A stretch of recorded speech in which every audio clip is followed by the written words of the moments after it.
Bom, gente, então boa tarde. Eu sou a Sabrina Mello, sou docente aqui da Universidade Federal do Paraíba, da graduação e também da pós-graduação em artes visuais. E hoje a gente está começando, então, o segundo seminário permanente de artes visuais, dando início ao primeiro, que foi no início da pandemia, no ano passado.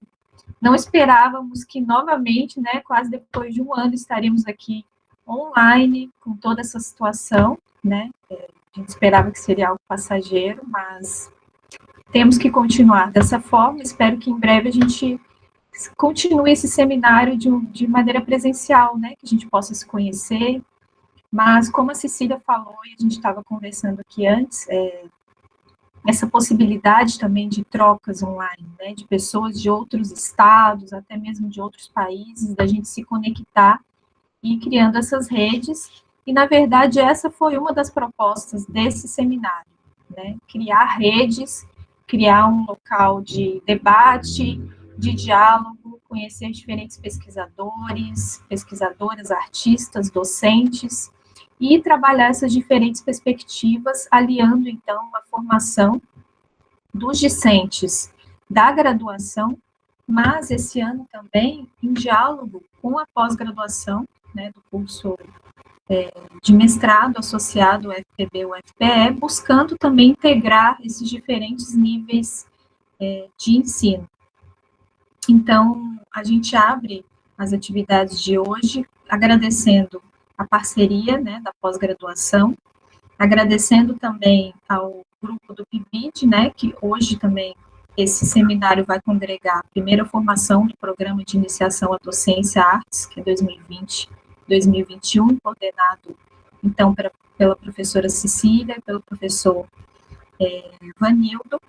Na organização, agradeço também imensamente a parceria, mais uma vez, mais um ano, né, da professora Cecília, do professor Rui, e da coordenação também do curso de artes visuais. Quero também agradecer imensamente aos palestrantes que aceitaram prontamente o nosso convite, Ana Velar, que abre hoje a nossa discussão. Vamos contar também com mais 4 palestrantes que, a princípio, nós estamos ainda conversando, como esse é um seminário permanente, pode ser que ele seja ampliado e que outros participantes venham também, né, participar no decorrer do semestre, mas isso a gente vai avisando e vão ser inscrições separadas. Mas para essa primeira inscrição, então, contamos com o dia de hoje, né, com Ana Velar, no dia 8/3, Juliana Gontijo, no dia 10/3, a Luciara Ribeiro, e no dia 8/4, a Paula Garcia. Depois eu vou colocar toda a programação aqui no chat. Daqui a pouco também vamos passar a lista de presença, porque esse seminário também conta com certificação. Então, passo também a palavra agora para a professora Cecília. Mais uma vez, gente, muito obrigada. E, Ana, mais uma vez, obrigada por aceitar o convite.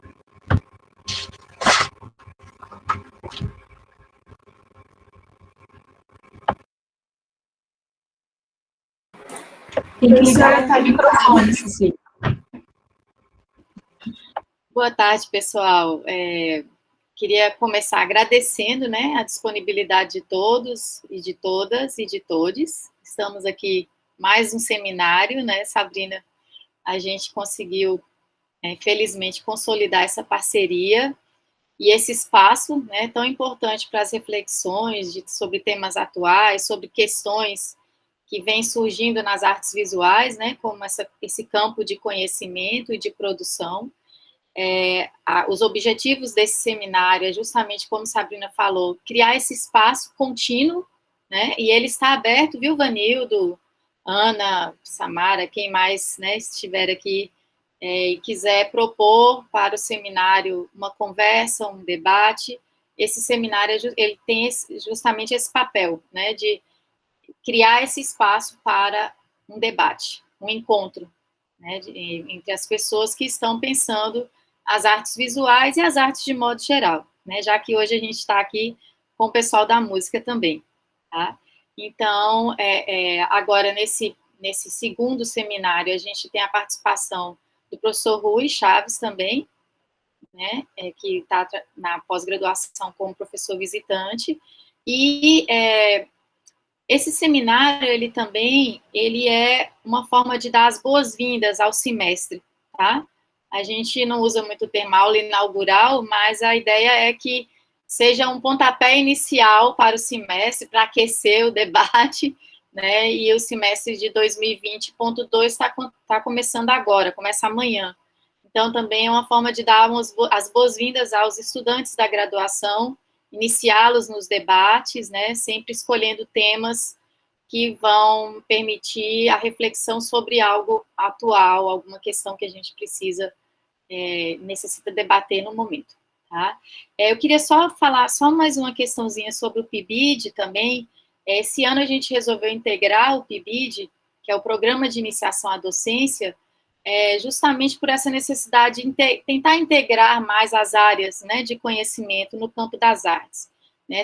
Bom, na história do ensino da arte, a gente ficou muito tempo lutando para que cada um ganhasse o seu espaço, né, a educação artística se transformasse nas áreas específicas. Hoje a gente faz esse retorno, não mais como educação artística, mas para fazer um trabalho que conecte as áreas de conhecimento, né, e consiga produzir e pensar a arte num sentido amplo, tá?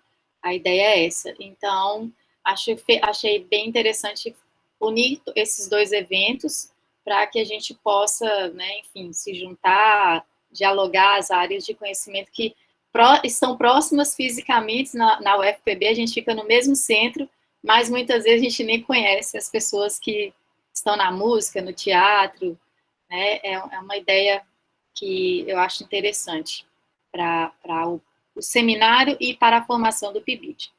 Bom, então, minha gente, hoje a gente tem o prazer, né, e a alegria de receber a Ana Avelar. Eu tive com ela no seminário do MAC, que foi muito, muito interessante, as discussões foram incríveis. A Juliana Gontijo, que também vai fazer uma palestra para a gente, também participou de uma mesa comigo. Então, foi um evento realmente muito, muito interessante, muito feliz que aconteceu o ano passado. Né? E, mais uma vez, nessa situação de pandemia, né, apesar de tudo, né, a gente tem conseguido trabalhar e tem conseguido pensar as artes visuais nesse contexto. Então, justamente por isso, né, por essa situação que a gente está vivendo, pela necessidade de entender esses processos digitais, eu convidei a Ana, né, porque conheci o trabalho dela na Casa Niemeyer, enfim, ela vai falar, né, com mais propriedade sobre o trabalho, e o convite, né, a conversa com a Ana vai muito nesse sentido, de criar essa oportunidade para que a gente possa pensar possibilidades com o trabalho de arte, de curadoria, de exposição, de apresentação de eventos artísticos nos meios digitais, tá? Então, não vou me alongar muito. O professor Marco Aurélio, ele pediu para que eu recebesse os alunos da graduação, tá? Ele está com problemas de saúde e não vai poder comparecer hoje, tá? Então, eu também faço aqui, represento o professor Marco, e dou as boas-vindas para os estudantes da graduação que estão iniciando agora na UFPB, tá? Eu vou falar um pouquinho sobre a trajetória, a experiência de Ana, para que vocês conheçam um pouco melhor, né, o trabalho dela. Ela é professora de Teoria e Crítica e História da Arte na Universidade de Brasília, na UNB, né, e lá ela desenvolveu projetos curatoriais para a Casa Niemeyer entre 2017 e 2021, realizou curadorias no Museu de Arte Contemporânea da Universidade de São Paulo e Centro Cultural Banco do Brasil de Belo Horizonte, entre outros.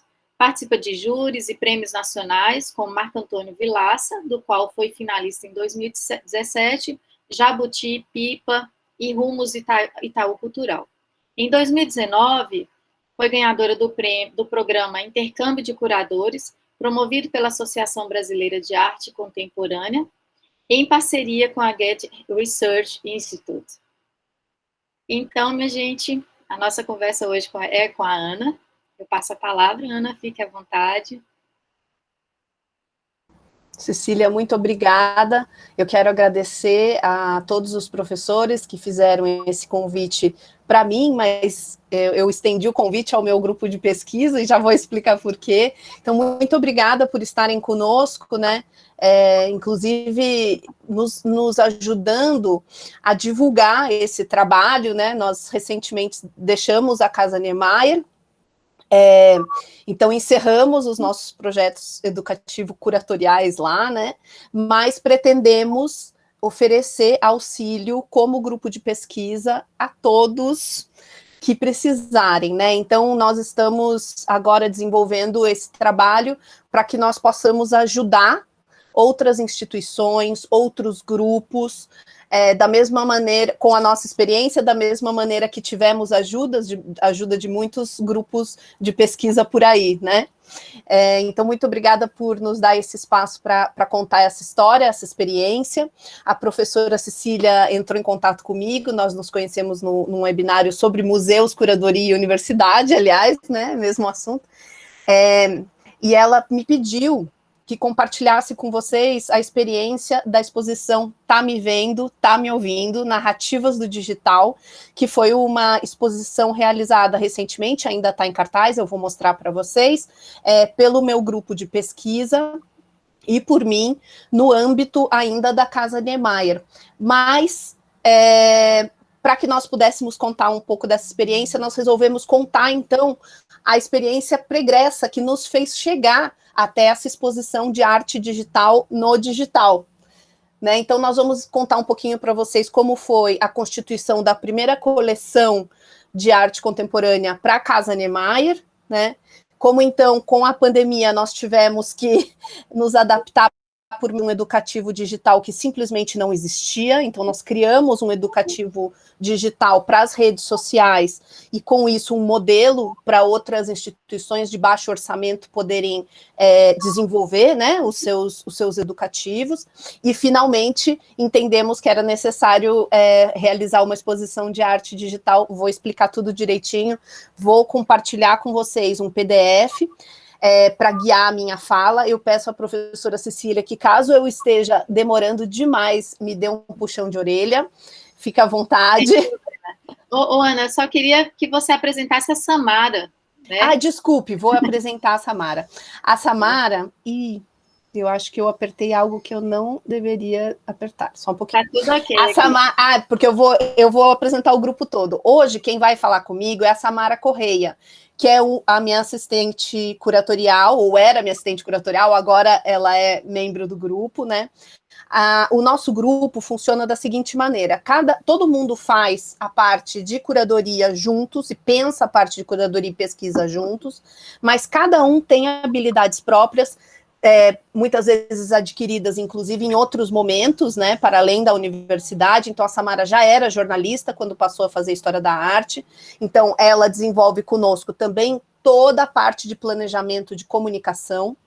O Matheus é responsável pela parte de tecnologia, porque ele já tem um conhecimento prévio nesse assunto, né? A Renata Reis, que está aqui conosco também, faz uma parte bem aprofundada do educativo, com uma visada de produção de texto, né? E todos os demais, a gente tem um dos nossos colegas, o Douglas, ele é de letras, especialista em Libras, então ele pensa acessibilidade, né? Nós temos a Ravena, que conhece muito arte digital, né? Arte, principalmente histórias em quadrinhos, também uma aluna de teoria crítica e história da arte, então também pensa os textos junto com a Renata, e a Larissa, que é a mais nova integrante, que também nos ajuda na parte tanto expográfica, digital, quanto na pesquisa. Então, embora tenhamos aí uma certa divisão de trabalhos, a gente acaba produzindo juntos no que concerne a teoria, né, e a estruturação curatorial dos projetos. A Samara, então, eu convidei todos para que falassem comigo. Dessa vez foi a Samara que topou falar, né? Sempre que a gente faz apresentações, a gente faz em grupo. Então, a Samara vai fazer uma espécie de jogral aqui comigo na hora da apresentação. Muito obrigada também por ter topado, Samara, e estar conosco para fazer essa apresentação. Eu vou apresentar para vocês, então, vou compartilhar um PDF. Olha, começou a dar...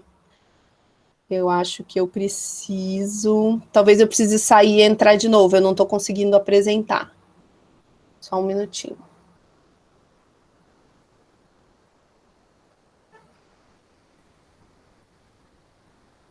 Eu vou desligar e ligar de novo, tá? Porque tá dando para mim que eu não posso compartilhar.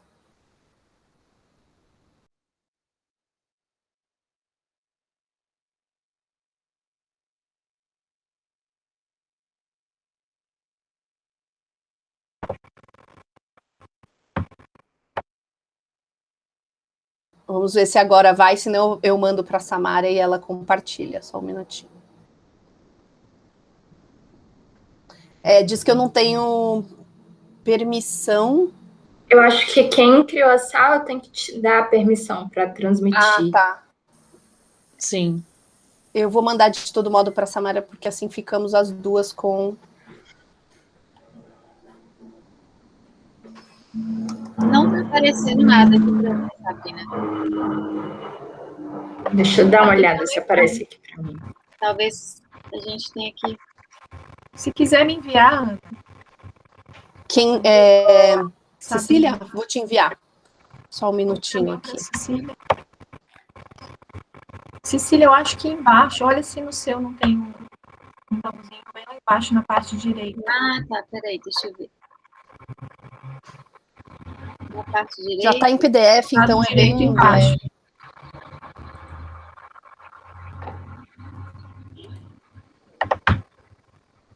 Para mim de nada.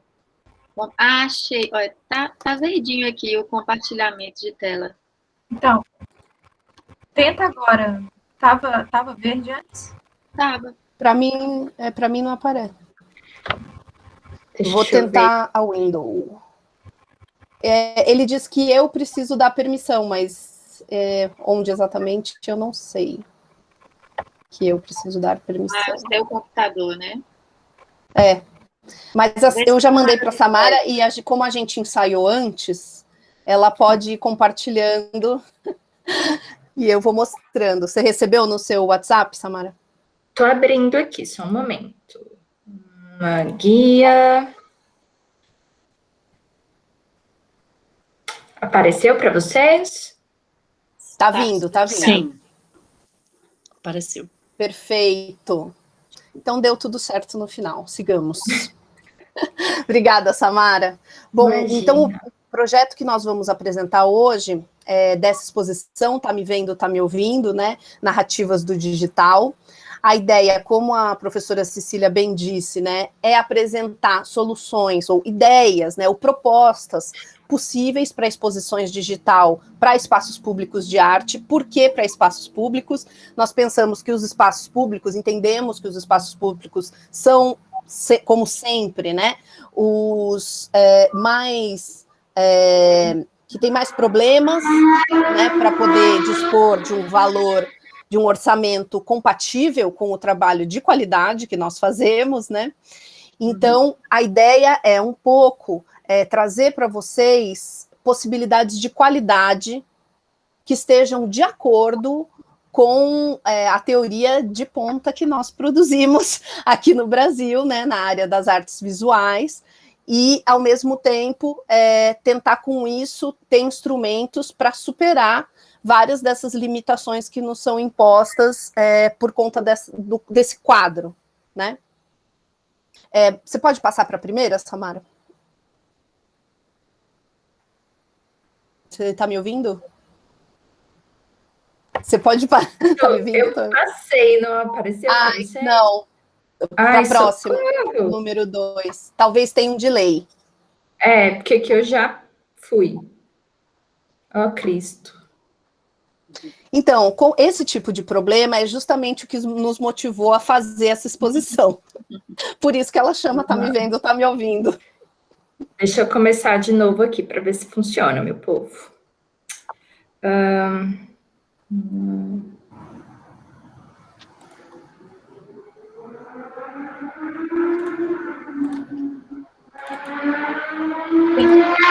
Eu queria pedir para quem não estiver apresentando fechar os microfones, por favor.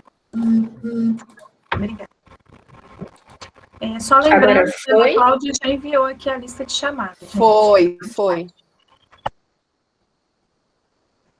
Então, continuando, né, do começo, muito antes de poder realizar essa exposição, tá me vendo, tá me ouvindo, que é uma exposição digital de obras digitais, né, nós nos reunimos, né, eu como docente, muitos alunos, vários discentes do curso de Teoria Crítica e História da Arte, para pensarmos uma exposição, na verdade, uma coleção para a Casa Niemeyer, que seria, então, a primeira coleção do Museu Universitário da Universidade de Brasília, né, se esse museu se estabelecesse, uma coleção de arte contemporânea brasileira, produzida a partir de 2000, né, e que servisse para discentes, não só discentes de artes visuais, discentes de história da arte, mas para a formação de todos os discentes universitários, entendendo aqui, né, nós repetimos muito isso, né, nessa área, mas para os nossos colegas que não são da nossa área, que a arte é, sim, uma forma de conhecimento e, como tal, ela deve participar da formação dos discentes, né? Então, era aqui estabelecer esse primeiro museu universitário para a Universidade de Brasília. Pode passar, Samara.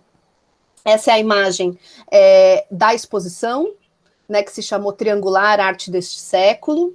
Como vocês podem ver, a Casa Niemeyer, que é a primeira casa que o Niemeyer criou para ele viver, né, na cidade de Brasília, depois ele se mudou, mas essa casa foi repassada à Universidade de Brasília, ela era usada para fins administrativos, né, e quando ela foi passada de volta para a área de extensão, nós ocupamos a casa depois de uma breve recuperação, né, para que ela se tornasse esse espaço de arte contemporânea. Aqui nessa imagem vocês podem ver obras de artistas de vários lugares do Brasil. Eu vou falar um pouquinho mais sobre essa diversidade logo. Pode passar. Os conceitos que nos guiaram na formação dessa coleção, né, são dois principais, né? Um deles, como vocês já conhecem, além do mais, quem é de arte e educação, né, é a clássica abordagem triangular da professora Ana May Barbosa. Essa abordagem tem uma história afetiva para nós, né, e a própria professora, porque ela foi professora da UNB antes de se transferir para a Universidade de São Paulo.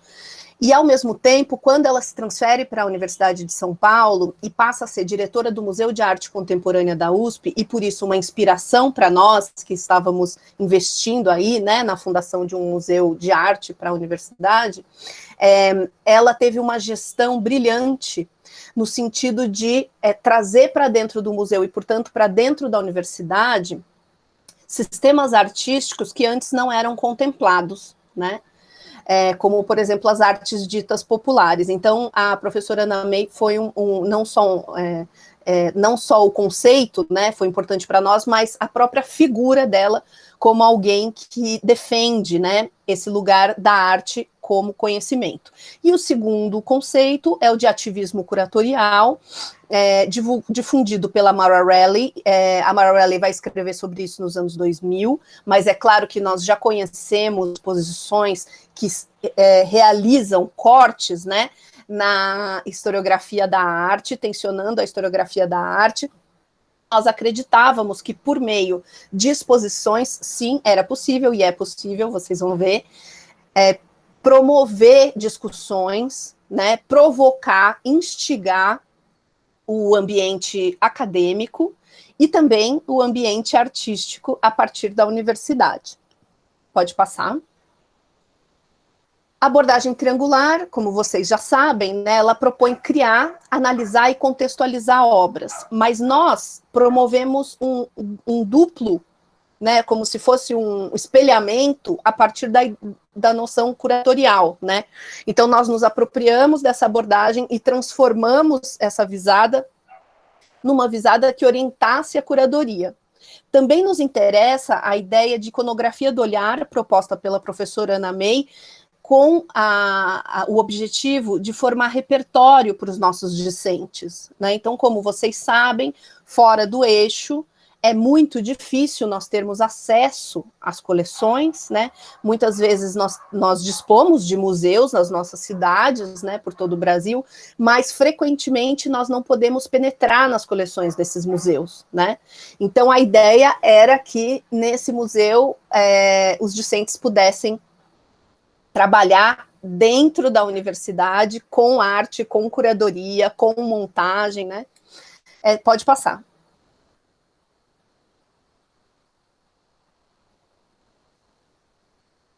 O processo curatorial, né? Durante o processo de estabelecimento dessa coleção, nós realizamos, obviamente, uma série de encontros que visavam dar um termômetro, né, uma temperatura daquilo que seria importante para que os discentes conhecessem. Então, dentro desse viés de formação de repertório, o que era necessário termos necessariamente nessa coleção, o que era essencial, não é? E essa resposta vinha dessas discussões com o grupo. Nós realizamos, então, várias leituras e debates acerca dessas listas de artistas e obras que nós produzíamos, né?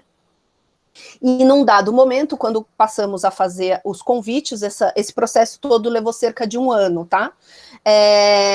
Nós entendemos que era preciso dizer aos artistas que eles estariam numa coleção pública, numa universidade federal instalada na capital do país. Então, essa provocação também vinha no sentido, né, de que nós tínhamos uma linha curatorial que nós deveríamos deixar clara, né, e a responsabilidade que nós tínhamos com essa coleção, porque, afinal de contas, a população, para muito além de nós, vai ter que, né, cuidar dessa coleção. Então, também os artistas convidados, embora já estivessem doando, né, já tivessem esse comprometimento, também deveriam ter ciência de que eles estavam fazendo ou produzindo parte de um patrimônio muito importante que deveria ficar para além deles próprios. Pode passar. As estratégias que nós delimitamos, né, determinamos, a primeira foi esse marco inicial de 2000, não há obras produzidas antes desse período, a não ser aquelas que são redatadas por alguns dos artistas, né? A ideia é que esse corpo de obras possa ser estudado como também uma significativa manifestação das artes visuais nesse período, né, no Brasil. E como vocês vão ver daqui em diante, né, quando eu entrar para discutir um pouquinho melhor os eixos curatoriais, a gente faz uma divisão dos eixos curatoriais, mas eles não são exaustivos, tá? Então, as obras, elas são móveis, né? Elas podem estar aqui e ali, dependendo da perspectiva de quem as pesquisa, de quem as observa. Pode passar. A missão da coleção, então, né? Ela deveria servir à formação de estudantes, como eu disse, né, a todos os estudantes da universidade, e principalmente, é claro, àqueles e aquelas que se dedicam à pesquisa de arte contemporânea e estudos curatoriais no Brasil. Pode passar. Quais são as especificidades de um museu de arte que nós tínhamos que internalizar, né, antes de formar essa coleção? O Museu de Arte Universitário, ele tem uma especificidade muito importante, que é justamente o fato dele funcionar como uma espécie de laboratório, né? Parte da bibliografia também chama de museu-escola, né? Esse é um espaço que precisa estar sempre vivo, ele está sempre em debate, ele está sempre em discussão. Se, por um lado, há uma crônica falta de recursos para museus universitários, não só no Brasil, mas em quase todo o mundo, né? Por outro lado, há um consenso de que temos e somos muito mais livres para poder trabalhar, para poder criar, né? E para poder propor, muitas vezes, ações artísticas que não seriam aceitas em outros espaços institucionais. Pode passar.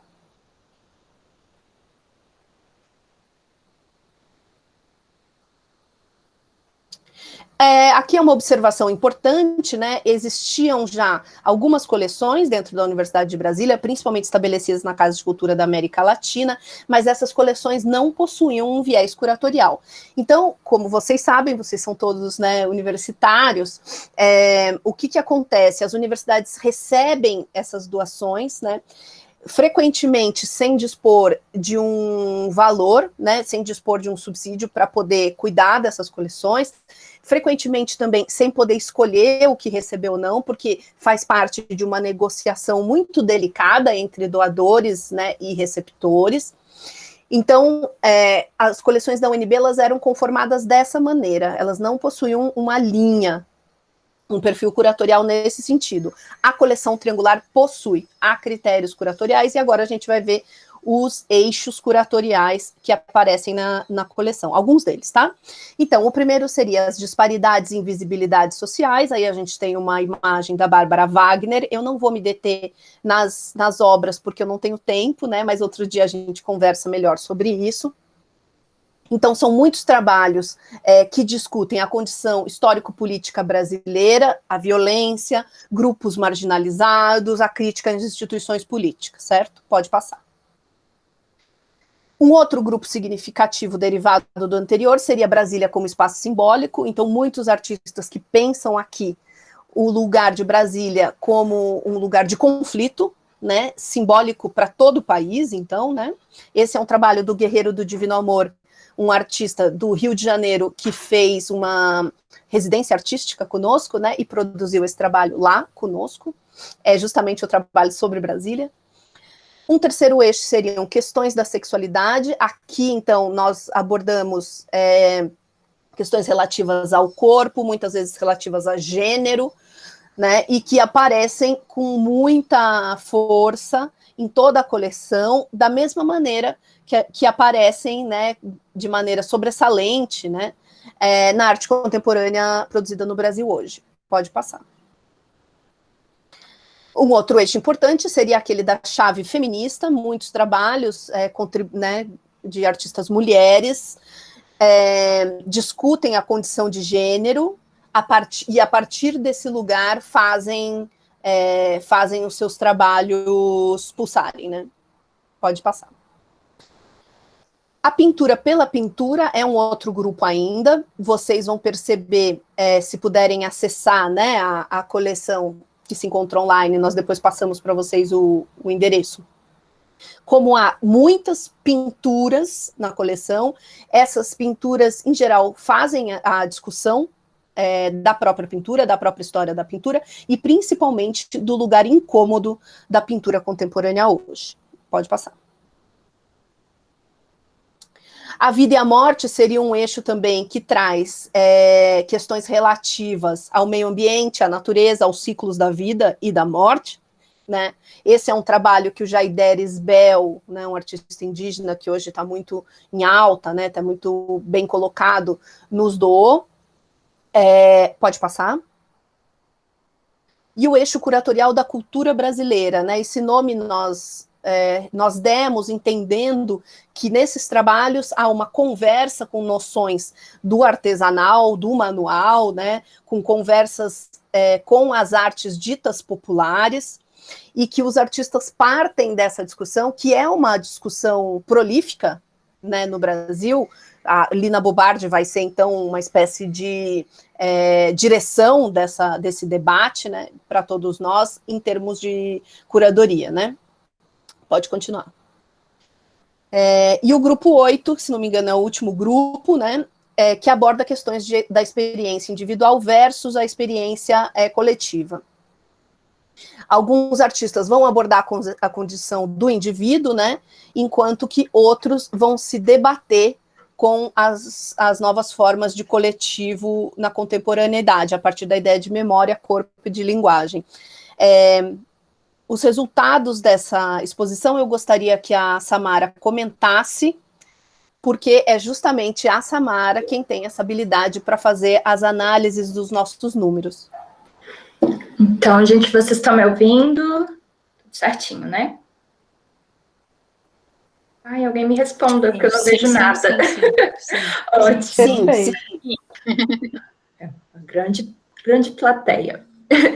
Então, de resultados, a gente tem um resultado físico e um resultado digital. Como nós fomos atropelados pela pandemia, né, como toda a sociedade, a gente tem como resultado da triangular física, essa construção que a gente fez para a Universidade de Brasília, que são 176 obras doadas por 119 artistas de todas as regiões do Brasil. Então, a gente faz um grande retrospecto da arte contemporânea brasileira, que está na universidade da capital do país, disponível para todos estudarem, não só os estudantes da Universidade de Brasília, mas de outras universidades também. As obras estão disponíveis no site acervocal.nb.br. Então, quem quiser conhecer, saber melhor, enfim, quais obras estão em cada um desses eixos que a Ana apresentou, basta acessar. E aí vem também os resultados, que já são meio digital, meio físico, que são os prêmios que a gente ganhou, que foram da revista Select, por votação popular, né? Enfim, a gente ganhou o prêmio de melhor exposição coletiva e institucional de 2019 pelo público da revista Select, e quando a gente ganhou esse prêmio, a gente já estava, enfim, com essas questões de pandemia, então já tinha uma movimentação nas redes sociais, uma divulgação maior da exposição, o que ajudou bastante a gente ir além do público de Brasília, porque a exposição, quando ela é apenas física, e até antes da pandemia a gente tinha esse interesse inicial em impactar a nossa comunidade, impactar o público de Brasília e, eventualmente, reverberar outras pessoas de outros estados virem visitar. Mas quando a gente passa para o digital, a gente passa a ter um interesse, uma capacidade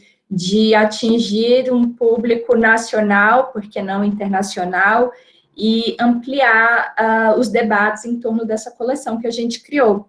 E eu acho que, como resultado disso, no final de 2020, a gente ganhou a melhor adaptação de exposição presencial para o digital, também eleito pelo público da revista Select. Eu acho que isso coroa esse processo que a gente fez de pegar a triangular, que foi inicialmente uma exposição pensada exclusivamente para o espaço físico, e passá-la para o digital. Durante a apresentação, agora a gente vai falar desse processo da Casa Niemeyer digital, mas eu acho que essas duas premiações mostram que a gente conseguiu fazer esse arco, essa mudança, com muito sucesso. Aqui, em seguida, a gente tem um balanço sobre a importância dessa coleção no espaço acadêmico, porque a gente traz essa possibilidade de estudo, essa possibilidade de acesso, de ter uma coleção que é pública, que está disponível, e que também traz a possibilidade de ampliar os pensamentos, o lugar do Museu Universitário dentro da universidade. Falando da minha experiência, né, como aluna, participar desse processo foi muito importante, e aí ativa a importância do Museu Universitário, porque eu não fiquei apenas na teoria, né, no estudo do que seria fazer uma curadoria, do que seria fazer uma montagem.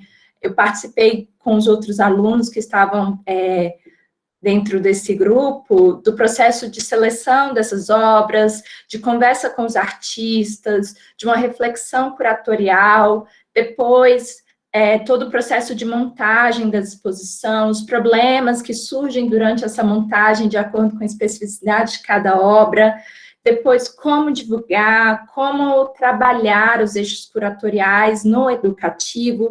Então, quando você tem um museu universitário com uma coleção disponível, você dá aos alunos a possibilidade de participar de todo esse processo ativo, curatorial e de formação, não apenas o teórico, é uma união que faz toda a diferença na formação.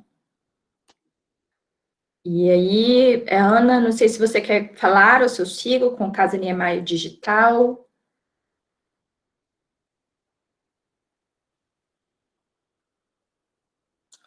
Ana, seu microfone está desligado. Obrigada, Matheus. Eu vou introduzir, vou repassar a palavra à Samara.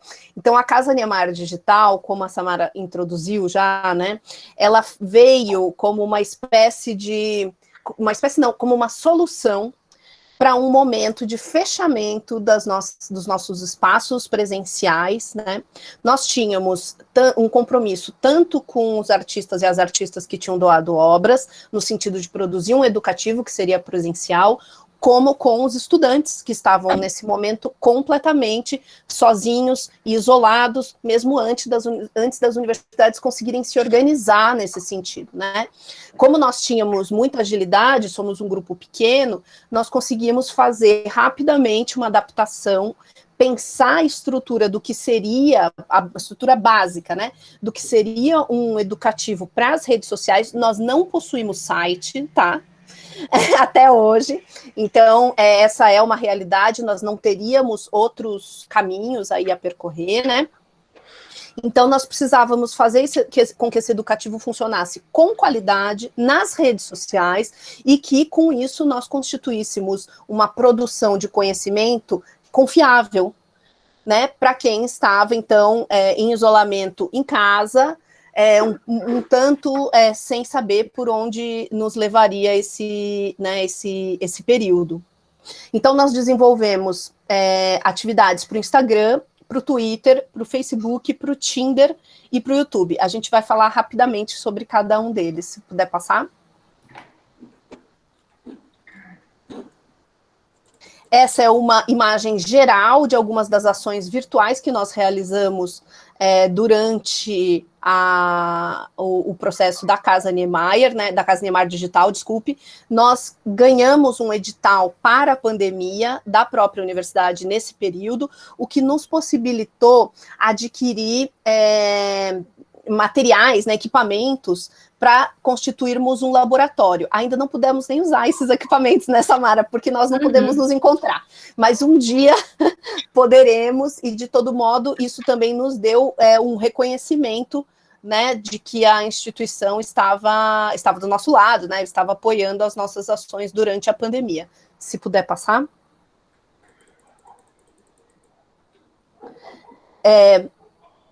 Nesse momento em que nós estamos pensando um educativo possível para as redes digitais, né, tem alguns aspectos que eu gostaria de salientar aqui desse nosso processo. Então, as atividades, elas foram planejadas e imediatamente implantadas, nós não tínhamos muito tempo para poder testá-las, né, elas eram testadas online. Quando nós achávamos que elas não tinham o impacto necessário ou elas não funcionavam da maneira que esperávamos, nós repensávamos e propunhamos outras atividades, né? Nós compreendemos também que era necessário pesquisar a fundo a relação entre museus e redes, no momento em que os espaços virtuais passaram a ser enormemente demandados a suprirem a necessidade de readequação dos processos de trabalho. Então, a gente não pode esquecer que somos um grupo de pesquisa. E dessa maneira, né, nós fomos buscar as experiências de outros museus internacionais, porque até esse momento, vocês vão concordar comigo, né, os museus brasileiros estavam muito defasados no que concerne a atuação de educativos nas redes, né, hoje está muito melhor já, né, puderam desenvolver já várias atividades, mas naquele momento não. Então nós fomos procurar essas experiências internacionais que pudessem nos ajudar a pensar esse lugar do museu nas redes sociais. E também se formou um laboratório para o desenvolvimento dessa construção da presença digital, estabelecendo um espaço experimental e que foi amadurecendo também com as devolutivas do público e a adesão dos artistas às propostas. Então, como era que funcionava, né? Nós propunhamos atividades, percebíamos como o público respondia, como os artistas respondiam, e aí voltávamos para as nossas reuniões, fazíamos um balanço disso e determinávamos alguns caminhos a seguir. A construção da presença digital, ela é algo muito importante. Quem nos ensinou, inclusive, foi o Laboratório de Redes, né, que criou a plataforma Tainacan. O coordenador é o professor Dalton Martins, também da UNB. O Tainacan é uma ferramenta para acervos digitais. E a ideia de uma presença digital, ela passa por muitos aspectos, eu vou falar um pouquinho mais sobre isso aqui, mas nós precisávamos encontrar, por exemplo, a nossa voz, Nós não tínhamos uma voz institucional para as redes, né? Então, essa era uma questão muito importante para nós. Pode passar, Samara. Samara, nessa experiência, você poderia comentar? Claro. Deixa eu botar aqui. Bom, e aí, como a Ana disse, foi um processo de estudo e implementação contínua, os dois ao mesmo tempo, né? Não tinha muito tempo para a gente refletir antes de agir. Mas enquanto a gente começava a ativar as redes sociais, que é importante falar, antes da pandemia a gente tinha um Instagram e um Facebook que eram atualizados para chamar as pessoas para irem para o nosso espaço físico. E aí, de repente, a gente viu que teria que todo o educativo que a gente estava pensando para o espaço físico, ele tinha que ir para o espaço digital. E para fazer isso, a gente fez uma série de estudos, conversamos com especialistas em acervos digitais, como a Ana comentou, do grupo de pesquisa que promoveu o Tainacan. A gente conversou com jornalistas de arte contemporânea, porque eles estão nas redes sociais, compreendem como esses conteúdos são ativados, quais as chaves maiores de acesso a eles. Fizemos muitas leituras sobre museus nas redes sociais, para ter esse embasamento teórico, sempre, porque eu acho que a gente sempre teve essa perspectiva de que somos um grupo de pesquisa, então, para além de conseguir um grande impacto, era preciso entender por que a gente conseguiu, para transformar isso em algo estruturado, em uma pesquisa estruturada. Nesse processo, além das redes sociais, a gente percebeu que era muito importante ter uma Wikipédia para a Casa Niemeyer, porque existe uma série de wikis, e isso é um espaço de criação colaborativa e que ajuda a divulgar um espaço e a atualizar esse espaço, porque como a gente não tinha site, e o site é algo que demanda mais conhecimento digital, demanda você ter verbas para comprar, enfim, hospedar o site em algum lugar, comprar um domínio, e isso eram coisas que a gente não tinha no momento, a gente foi se tomando conta desses espaços que a internet nos oferta gratuitamente. E as wikis são muito importantes nesse espaço, porque muitas pessoas acessam, quando você joga lá no Google alguma coisa, geralmente a primeira coisa que aparece é um resultado da Wikipédia, e ali todo mundo pode ir atualizando e fazendo uma construção de conhecimento colaborativo, o que é muito interessante. A gente também decidiu testar coisas inusitadas, né, para, enfim, entender até onde a gente podia ir. E aí, eu acho que uma das experiências mais interessantes foi com o Tinder, que é uma plataforma para encontros de paquera. A gente criou um perfil para a Casa Niemeyer, eu vou passar aqui para dar uma mostrada, que tinha como...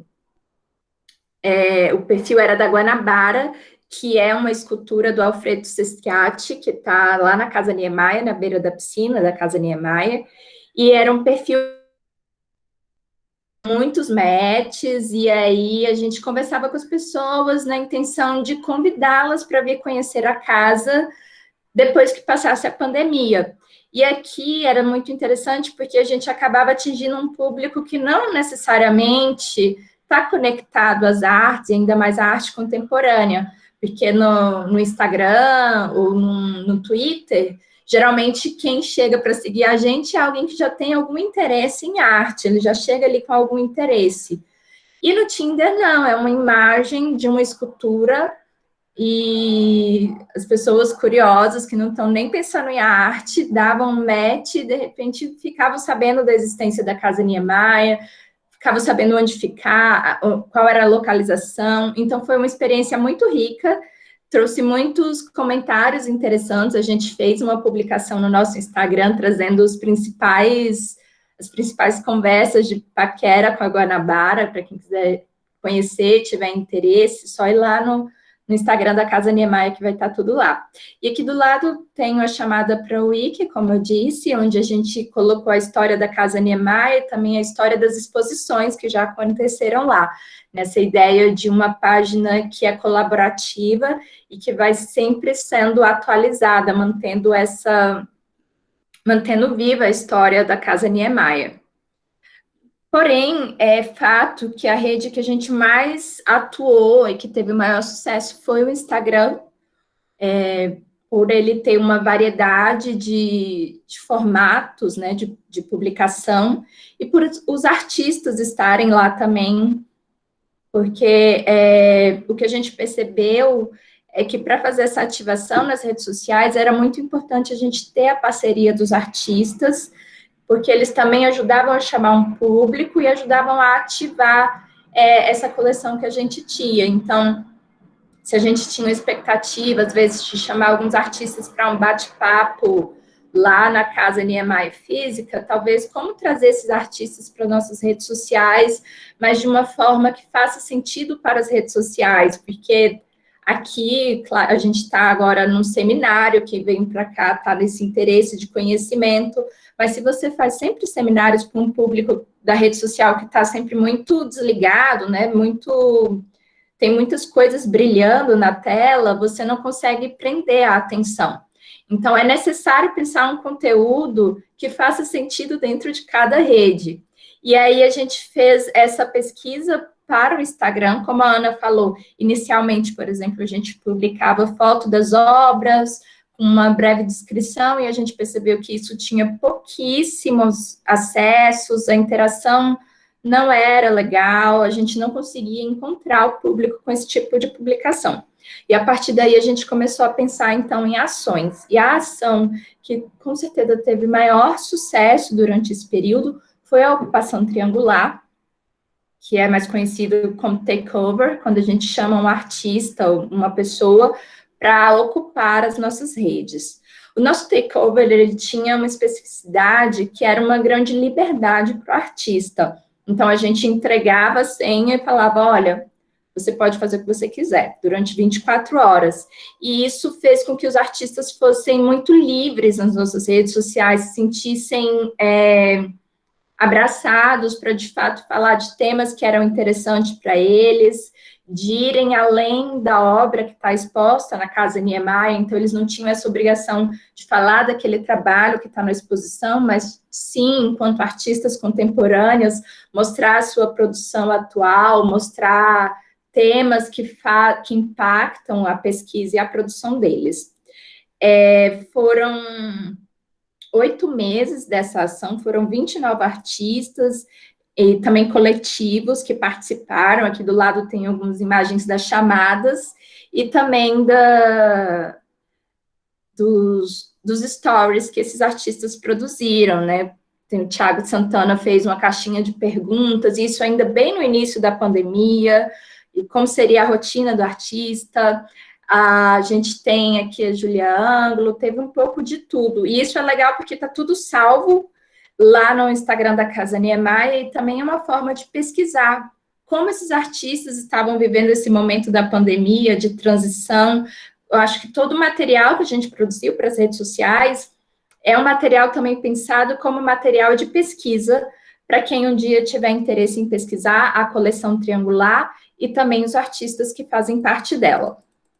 As outras ações que a gente realizou eram bem focadas no educativo, porque essa era, como o nome da exposição triangular, a Ana Mai dando ali o suporte teórico para a gente, então a questão do educativo era muito importante. E a gente colocou em prática algumas sessões, que foi a O Que era a entrevista com artistas, educadores, curadores, estudantes, que respondiam a perguntas sobre artes visuais, e aí eram perguntas muito básicas: o que é pintura, o que é curadoria, que são questões que, às vezes, para o público que é das artes visuais, ou para o público acadêmico, são questões que, de forma geral, a gente já tem uma definição, mas para o público das redes sociais, e que a gente estava começando a atingir, era muito importante dessa liberdade de falar de temas introdutórios. Depois a gente tinha o Artier, que eram textos curtos sobre temas atuais que se associavam às artes visuais, e aí a gente tinha uma equipe de educativos sempre atenta, estudando a nossa coleção, verificando temas que estavam tendo impacto na sociedade, meio ambiente, violência contra a mulher, questões de gênero, política. Então, a gente fazia esse texto que trazia uma ligação do contexto social que a gente vive com essa coleção que a gente tem. Depois vinha a minha obra, que era áudios e vídeos com artistas que discutem sobre suas obras presentes na mostra. Então, isso era muito legal, porque era a oportunidade aqui, sim, do público ver o artista, o próprio artista, falando sobre a obra que ele escolheu doar para a Casa Niemeyer. Esse também é um conteúdo que, para quem for realizar pesquisas, é muito importante. A fala do artista, principalmente na arte contemporânea, faz todo sentido. E a gente, pensando sempre em acessibilidade, todos os nossos vídeos tinham tradução para Libras, tinha legendas, esse era um cuidado que a gente teve desde o início. Mas como que faz? A gente foi descobrindo, às vezes ficava de uma forma precária, mas estava disponível, a informação estava sendo passada. Eu acho que o grande desafio, o grande aprendizado desse processo foi ter coragem de tentar, de arriscar e de não esperar ficar perfeito. Então, a gente sempre estava testando, colocando e recebendo feedback do público. As redes sociais, nesse sentido, são muito potentes. O retorno do público, você consegue ver ali dia a dia, né? E, por fim, a gente tinha a Triangular Educativa, que eram atividades práticas com foco no público infantil. Como, enfim, as pessoas estavam nesse processo de pandemia, em casa, muitas pessoas com crianças, a gente trazia, enfim, exercícios de colagem, de pintura, de fotografia, muitos artistas participaram, teve um retorno muito legal também, porque a gente pedia para o público publicar o que tinha feito, marcar a gente, para criar essa ideia de comunidade, criar uma ideia de comunidade em torno da Casa Niemeyer, com foco na arte contemporânea. E aí a gente chegou no Arte Sem Censura, que foi as redes sociais estão aí, são gratuitas, mas elas trazem uma série de problemas quando a gente quer usar elas como plataformas. Aí, Ana, não sei se você quer falar mais diretamente sobre o Arte Sem Censura. Não, Samara, esse foi um episódio pelo qual você foi muito responsável, então você tem toda a autoria, por favor. Então, como eu disse, a gente tem uma coleção de arte contemporânea a gente tem um eixo, né, que trata de sexualidade, de representação dos corpos, e como divulgar, como falar da nossa coleção, excluindo parte da coleção. Não existe essa possibilidade, então a gente nunca pensou em censurar a nossa coleção, nem mesmo nas redes sociais. E aí tivemos alguns materiais derrubados pelo Instagram. Mas também aconteceu de artistas que ocuparam o nosso Instagram verem seus conteúdos serem deletados, porque, enfim, traziam imagens que, segundo o Instagram, violavam as diretrizes de comunidade. E é importante falar que essas diretrizes são muito vagas, né? Até hoje, a gente pesquisou bastante sobre o tema para poder falar sobre isso. São diretrizes muito vagas, em que se diz que não pode mostrar o corpo, mas, na verdade, você não pode mostrar os mamilos e as partes íntimas, mas se tiver uma mulher de biquíni, o Instagram faz esse conteúdo chegar lá longe. Então, assim, há uma sexualização dos corpos e uma negação do corpo por completo, né? E a gente ficou bastante... a gente começou a questionar bastante sobre isso, porque nós fomos diretamente impactados, a gente tinha uma série de ações previstas para realizar no nosso Instagram, mas como a gente teve o nosso conteúdo derrubado, a gente ficou, se não me engano, 48 horas sem poder realizar lives, e a gente tinha lives programadas, foi preciso derrubar a nossa programação, então houve um impacto, de fato, no que a gente estava fazendo. E como um museu, uma equipe que estava ali trabalhando com arte contemporânea, trabalhando com redes sociais, foi importante que a gente desse uma resposta para isso.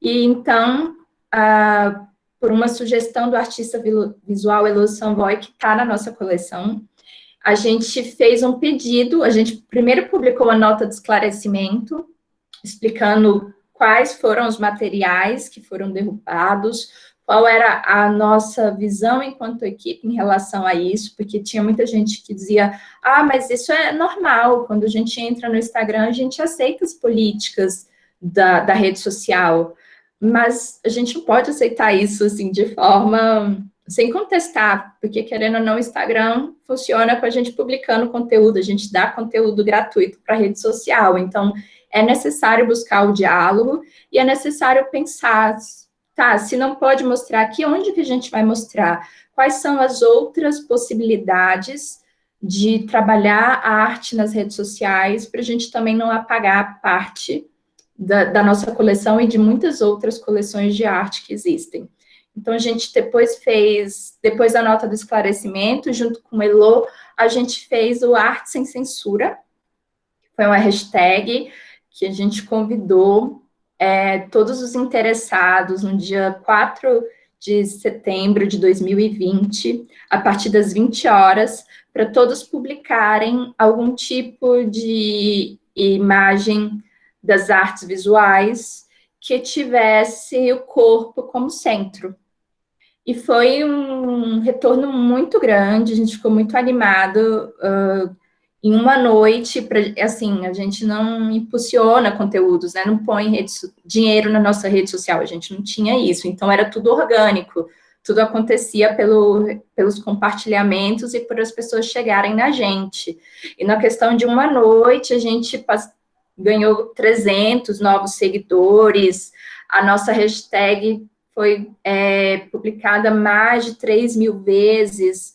Até hoje, se você clicar lá na Arte Sem Censura, você vai rolar o seu feed e vai ter muita publicação. Foi tão forte que durante algumas horas, a hashtag Arte Sem Censura foi derrubada pelo Instagram, justamente porque foram muitos conteúdos que eles julgavam violar as diretrizes da comunidade, então eles começaram a derrubar vários conteúdos das páginas que estavam aderindo ao nosso movimento, e como ficou muito difícil derrubar tudo, eles derrubaram a hashtag. E aí, depois a gente fez novamente, no 7 de setembro, a gente convidou de novo as pessoas a publicarem, e, de novo, a gente teve um grande retorno do público, e até hoje a gente vê as pessoas marcarem a Casa Niemeyer, ou usarem a hashtag Arte Sem Censura, numa ideia de que a gente não deve aceitar isso como se isso não pudesse ser modificado, como se essa fosse a regra. Os corpos têm que ser mostrados, a história da arte é repleta de corpos, então eu acho que esse é um movimento que fica, porque é importante que a gente converse com esses grandes gestores das grandes redes, o Facebook, o Google, para entender como, principalmente agora, durante o período de pandemia, que a gente está tão digital, como a gente pode trazer a arte para as redes, trazer a arte para a internet, sem passar por esse processo de censura, que a gente já não aceitava no espaço físico, também não vamos aceitar no espaço digital. E aí... Perfeito, Samara. Isa. Perfeito, exatamente. E isso que a Samara está trazendo, essa experiência do hashtag Arte Sem Censura, né, também nos levou a pensar sobre essa nossa... o quanto nós somos reféns dessas redes, né, de maneira crítica, e isso também vai nos ajudar a pensar na próxima exposição que nós realizamos, que é a Tá Me Vendo, Tá Me Ouvindo, a partir desse lugar, né? Então, no nosso grupo de pesquisa, né, enquanto a gente estava se encaminhando para terminar as atividades da Casa Niemeyer Digital, né, que estavam relacionadas com a Triangular, nós seguimos realizando alguns estudos, e estudos recentes, museais, né, mostraram, por exemplo, como as tecnologias digitais, elas tinham deixado de ser uma forma de mera difusão e tinham construído, né, instrumentos de comunicação, interação e troca. Né, isso era muito importante para nós. Como é que nós nos comunicamos com esses públicos, né? Essa interação direta do público com a equipe dos museus, né, embora ela seja mediada pelas redes, ela acaba ultrapassando barreiras invisíveis, barreiras sociais. Nós entendemos, é claro, criticamente, né, a falta de acessibilidade da internet para grande parte da população mundial. Mas vocês imaginem, né, que mesmo diante dessa falta, o fato de um museu como o nosso, absolutamente precarizado, estar nas redes, já era alcançar muitos outros públicos que nós não teríamos alcançado presencialmente por outras tantas barreiras, né? Então, esse dado também que os usuários são co-criadores de conteúdo nos foi evidenciado, né, durante o processo da Casa de Mar Digital. A busca por constituir uma persona institucional no digital, né? E a ideia de que um museu conectado, ele faz um trabalho colaborativo, ou seja, né, a instituição e o público trabalham juntos. A instituição não pode ser surda para as reivindicações dos públicos digitalmente. Uma instituição que não responde aos seus públicos morre digitalmente, né? Então, esse é um dado da comunicação dos museus na contemporaneidade imprescindível, né? E a gente também fez leituras, fez estudos, entendendo que nos deixaram claro para nós que uma boa relação digital com os públicos, ao contrário de desestimular que os espaços sejam visitados presencialmente, eles estimulam muito mais que esses espaços sejam visitados, né? Então, pode passar, Samara. E, finalmente, né, a gente voltou? Você caminhou, né? Então, isso, obrigada. Considerações sobre o educativo, né? A comunicação das redes sociais fez com que o museu melhorasse a percepção dos nossos públicos, né?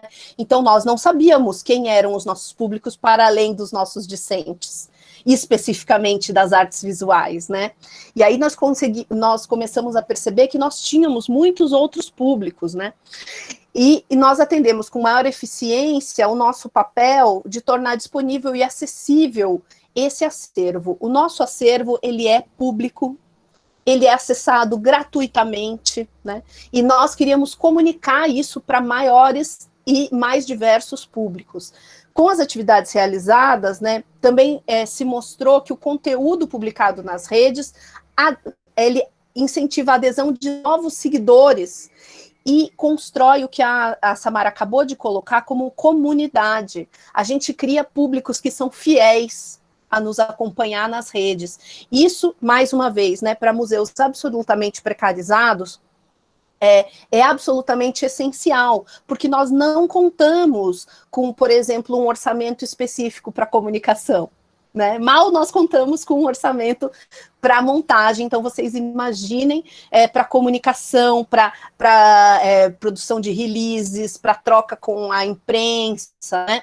Então, essa relação de confiança que os nossos públicos tinham no nosso trabalho era o que fazia as pessoas voltarem, né? Então, você pode continuar, Samara?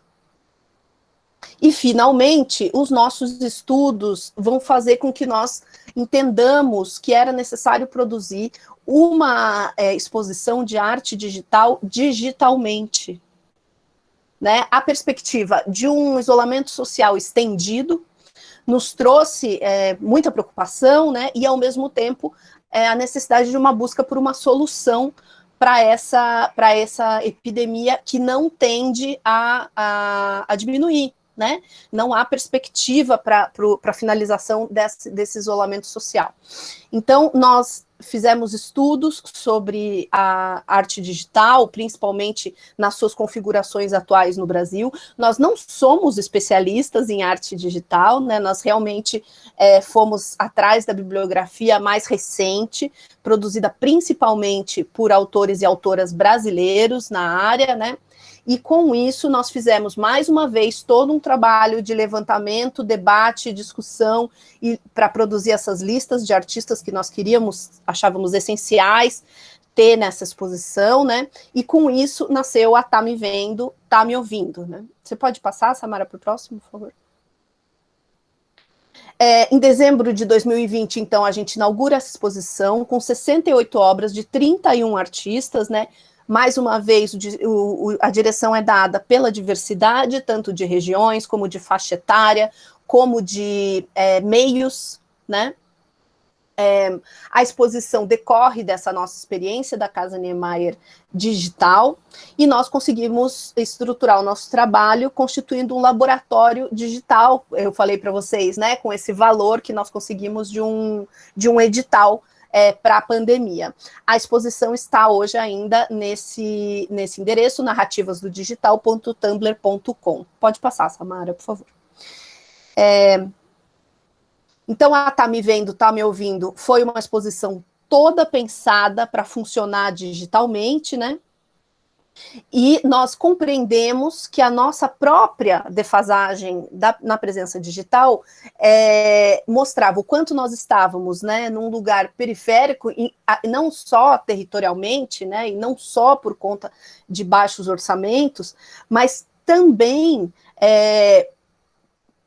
como esse lugar, ele estava de acordo com a produção de muitos artistas e muitas artistas do que se chama genericamente de arte mídia, né, arte digital, há muitos sinônimos aí, porque eles também têm uma posição marginal em relação ao sistema da arte contemporânea como um todo, né? Então, nesse momento, nós nos demos conta do quanto era necessário olhar para essa produção, especialmente, não como uma produção que simplesmente completa, né, mas como uma produção que tem uma linguagem específica, que tem um lugar, que tem um sistema específico. E diante disso, nós reunimos videoarte, intervenção digital, arte digital, design digital, ilustração, quadrinhos digitais e por aí vai, né. Em termos expográfico-conceituais, né, as mesmas diretrizes que guiaram a exposição e a coleção triangular guiaram essa exposição, né, porque nós temos um posicionamento político evidente, né? Então, nós propusemos a ressignificação dos meios digitais para que atendessem os nossos objetivos. Eu vou falar um pouquinho mais sobre esse lugar conceitual da nossa exposição, né? E, ao mesmo tempo, para que a gente absorvesse esses limites da instituição. Que limites? Todos esses que a gente acabou de enumerar, né? A falta de um site adequado, o baixo orçamento, né? A equipe pequena que deve dar conta de muitas atividades, né? Então, a gente transformou esses desafios, isso que poderia constituir um impedimento para a nossa atividade, naquilo que nos definia, né? Então, nós reabilitamos a noção de gambiarra. Eu digo reabilitamos porque essa é uma noção que na arte contemporânea, vocês sabem, foi usada à exaustão, inclusive internacionalmente, durante os anos 90, né? Apropriada pelo mercado, inclusive no que concerne a arte brasileira. Então, nós trouxemos de volta essa noção de gambiarra, pensando a partir desse lugar cheio de desafios, né? Mas como a gente pode com isso, gerar uma experiência que é viva, flexível e adaptável, ao mesmo tempo que permanente. Então, se é essa condição que nos acomete, né, então vamos fazer disso o nosso principal ganho, a nossa principal característica, né, vamos jogar com isso, né. E a arte hacker, sobre a qual também sabíamos muito pouco, né, tivemos que estudar para compreender melhor, mas ela, então, foi compreendida por nós, né, a partir da sua atuação contrária à obsolescência programada. Ela se associava, então, à noção de gambiarra e promove diferentes temporalidades ao restabelecer e revalorizar tecnologias entendidas como ultrapassadas. Por que que isso era tão importante para nós, né? Justamente porque nós entendemos que todas as nossas, todo o nosso lugar de várias precariedades, de vários desafios, nosso lugar incômodo, poderia ser transformado por meio também do conceito de arte hacker, e aí no ambiente digital, mas também como um conceito operacional, estratégico, né? Para que nós não precisássemos depender das atualizações tecnológicas da qual não dispunhamos, nem em termos materiais, nem em termos, digamos assim, conceituais, não é? Aí a própria escolha da plataforma do Tumblr, né, foi uma escolha absolutamente consciente. O Tumblr é uma plataforma, embora seja uma rede social, a gente não entende, né, em geral o Tumblr como uma rede social, mas é uma rede social, muito do início ainda, né, das redes sociais, e ele foi abandonado por conta de uma maior visibilidade do Instagram, mas nós entendemos que ele estava sendo reabilitado justamente por ele permitir muito mais atividades, muito mais formas de comunicação, de trabalhos com a imagem. Então, nós escolhemos conscientemente, né, o Tumblr para fazer essa exposição. Pode passar. Antes de eu passar para os eixos curatoriais, eu queria deixar claro também que nós não temos entre nós um programador, uma programadora. Nós somos todos da área de arte. Nós temos habilidades, né, que vêm de outras áreas, mas somos primordialmente da área de artes e não poderíamos, nesse momento, contar com um contrato, por exemplo, né, de alguém habilitado para a programação. Então, toda a estrutura fomos nós que idealizamos, planejamos e implementamos, tá? Então, alguns dos eixos curatoriais, vocês vão ver que eles aparecem também aqui, né, da mesma maneira que na triangular, são muitos que se encontram. As percepções feministas sobre as vivências atuais, vejam, esse é um trabalho da Luísa Calegari, que sofreu censura online, né? A Luísa já tinha sofrido censura muitas vezes antes, e na exposição sofreu também, nós substituímos justamente pela censura das redes sociais, né? E disponibilizamos para o público a partir de um drive. Pode passar. Esse é um trabalho de uma artista estabelecida no Rio de Janeiro, a Nídia Aranha. Ela discute questões de ressignificação de corpo e gênero, né? Então, a Nídia trabalha com vídeo, com fotografias, e também está na nossa exposição. Pode passar. Um outro eixo que endereça a evidenciação da violência e a exploração de grupos sociais específicos.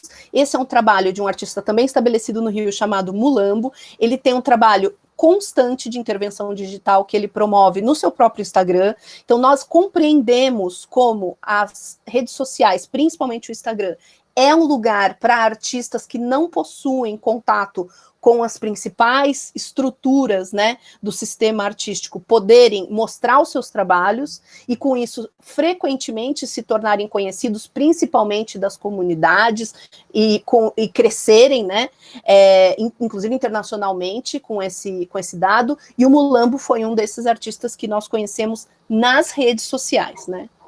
Pode passar. Um outro eixo, então, seria o das práticas sociais em sua repetição esvaziada de sentido, ou da vida cotidiana, né, repletas de diferentes significados. O Shima, que é o artista que vocês estão vendo, doou diversos trabalhos para nós, inclusive filtros para o próprio Instagram, que estão lá, que podem ser utilizados, né, além de vídeos. E é também aí um eixo que vai aparecer muito na exposição. Pode passar. Há muitas obras também, principalmente desse artista, que é o Carlos Monroy, um artista colombiano estabelecido em São Paulo, né, que endereçam justamente o digital, né? Não só o digital como utilizado durante a pandemia, mas a própria segregação do digital, e é sobre isso que a nossa exposição fala também, né? Sobre essa violência, esse apartheid, né? Que o digital, a partir do monopólio das grandes corporações, promove em todo o mundo, inclusive atingindo, né, nós, universitários, acadêmicos, na situação brasileira. Pode passar.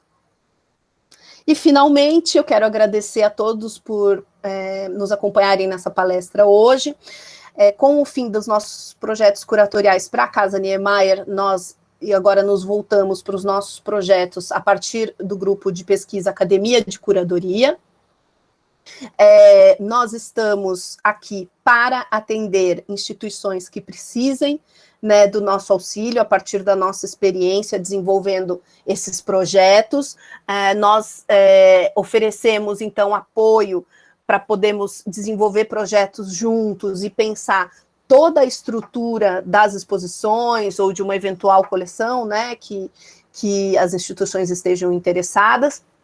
Nós pensamos desde das perspectivas educativo-curatoriais, passando pelo plano de comunicação, por um plano de acessibilidade, e sempre a partir de um lugar, né, que é o lugar do possível.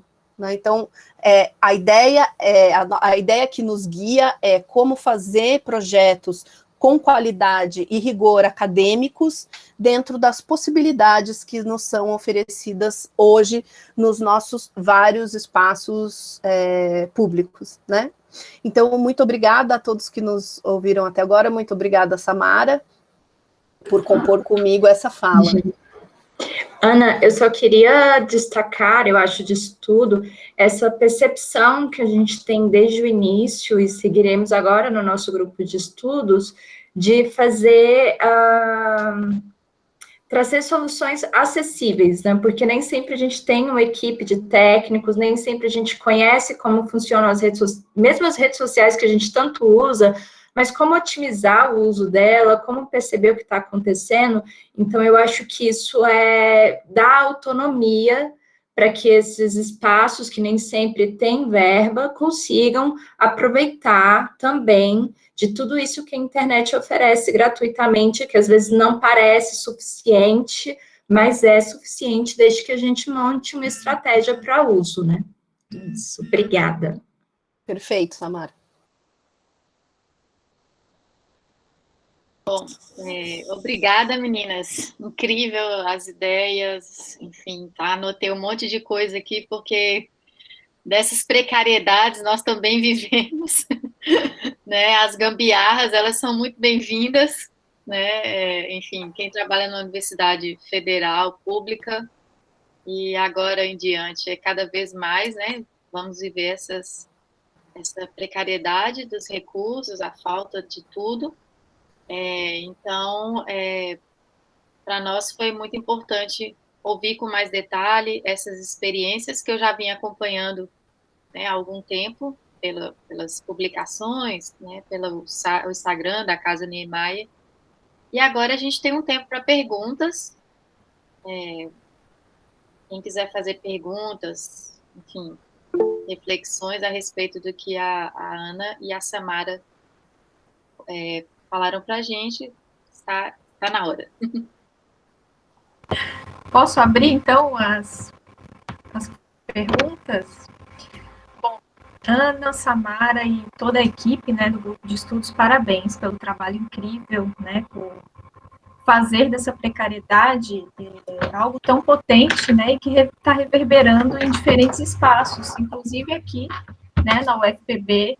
Que bom que a gente conseguiu ter essa conversa, que a gente está se aproximando. Também anotei várias coisas e me levou a pensar bastante nesses espaços aqui, né, da universidade. Nós temos a Pinacoteca da UFPB, por exemplo, que tem um acervo incrível, mas que precisa, né, a gente precisa pensar novas estratégias para que esse espaço esteja presente online. Né, e para que também os artistas fora desse eixo Rio-São Paulo, fora desse eixo Sudeste, como é o caso dos artistas contemporâneos aqui do Nordeste, para que eles também tenham, né, visibilidade.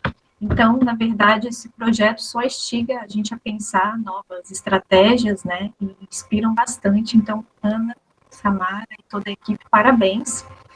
Eu tenho duas questões. Até uma aluna colocou, uma participante colocou aqui, né? Gostaria de saber como é que é o grupo de estudo, se ele está aberto para novos integrantes, como funciona, já repetindo a pergunta da colega. Queria saber também, Ana, como aconteceu esse mapeamento dos artistas? Como é que foi esse contato inicial? Foi através de edital? Foi por contatos pessoais? Como é que foi essa triagem, né, e essa escolha de artistas contemporâneos para compor essa coleção? Queria saber como se deu esse diálogo, né?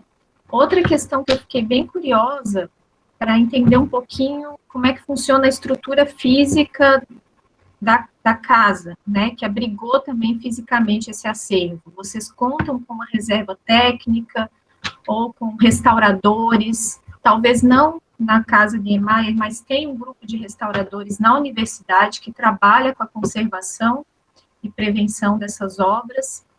E queria ouvir um pouquinho também da equipe. Aí já foram 4 perguntas, né? Mas fechando aqui. A coordenação, claro, ela vai trocando, mas como é que é essa equipe física, essa equipe fixa, né, do museu? Tem museólogos, conservadores, restauradores? Queria saber como é que funciona essa questão da gestão também. Obrigada, gente. Sabrina, você vai me dizendo se eu estou caminhando certo. É que eu vou começar pelo fim. É o seguinte, o museu não chegou a se estabelecer. Nós estávamos trabalhando para que ele se estabelecesse. O primeiro momento é o momento de constituição de uma coleção, nós acreditávamos nisso, né? Você não pode simplesmente ter um prédio, né? Você tem que ter uma coleção e depois você pode ter um prédio. Mas aí teve uma mudança de gestão que caminhou para outro sentido. Então, nós não temos uma estrutura museal. A Casa de Cultura da América Latina, que conjuga com a Casa Niemeyer, elas são da parte da mesma diretoria, tem uma reserva técnica e tinha até pouco tempo atrás um museólogo responsável, sim. Na verdade, antes tinha 2, aí ficou com 1. Aí agora não tem nenhum, né? Então, essas obras estão paralisadas lá, até que se receba um outro museólogo ou uma outra museóloga para poder cuidar delas, e por isso a coleção também não teria como continuar, né? No sentido, a gente tinha criado uma coleção viva, com integração de novas obras, mas ela não tem como funcionar dessa maneira, porque a gente precisa dessa figura central que é responsável pela coleção, que é o museólogo ou a museóloga, né? Então, começo daí a te dizer que o museu, quem sabe um dia será de fato instalado. Vocês já estão muito mais avançados do que nós nesse sentido, vocês já têm, inclusive, o nome Pinacoteca, isso é maravilhoso, vocês devem cultivar. É muito difícil hoje as nossas universidades conseguirem ter museus universitários, né? E aí eu vou retrocedendo um pouquinho, né? Então, nós tínhamos pelo menos essa equipe que cuidaria, agora vamos ver como vai ser daqui em diante, né? Existe uma reserva técnica onde as obras estão, ou pelo menos para onde elas vão se encaminhando aos poucos, né? E aí a gente volta um pouquinho para a sua pergunta sobre como a gente determinou as escolhas, né? Então, havia um núcleo, né, formado por mim e discentes do curso de Teoria e Crítica e História da Arte. Eles faziam contatos, era uma espécie de rede, né? Então, eles faziam contatos com outros alunos. A partir da experiência em sala de aula, nós também compreendíamos quem eram os artistas que deveriam estar conosco. E com isso, nós produzíamos infinitas listas, né? Quem que tem que estar, quem é prioridade, Mas, para ser bem sincera com você, no primeiro momento, nós achávamos que a gente ia conseguir uma coleção de 30, 40 obras, se muito. Mas depois que foi se popularizando, né, a ideia, um artista conta para outro, né, de um museu universitário para a Universidade de Brasília, a gente passou a ser contactado também, e artistas indicavam outros artistas. E aí as listas só se tornavam maiores. Nós não abrimos edital pelo seguinte: nós não tínhamos nenhuma estrutura para receber inscrições, nada, assim. Nós não tínhamos uma equipe para fazer isso, nós não tínhamos uma estrutura para garantir o mínimo, né, em termos de retorno. E nós também entendemos, nesse primeiro momento, que era preciso ter uma coleção de peso que congregava artistas muito diversos e de vários lugares do Brasil, porque o natural seria que artistas de Brasília se inscrevessem, né, num edital de Brasília. Mas isso não traria a visibilidade que nós procuramos fora do eixo. Para ter visibilidade, a estratégia é gerar a sua própria visibilidade. E como que você faz isso, né? Se associando a agentes do meio artístico e instituições do meio artístico que já têm essa visibilidade. Então, foi o que nós fizemos. Então, nós pedíamos com a maior cara lavada obras para artistas os mais diversos possíveis. E o máximo que poderia acontecer é receber um não, o que tivemos, poucos, não chegaram a 10, mas tivemos, né? Então, a ideia era, se nós não tivermos grandes nomes na coleção, nós não vamos lançar luz sobre os jovens artistas, ou sobre os artistas que não são jovens, mas que por algum motivo estão marginalizados pelo equipamento artístico, né, pelo sistema. Então, com isso, nós conseguíamos fazer com que, por exemplo, a imprensa nos ouvisse.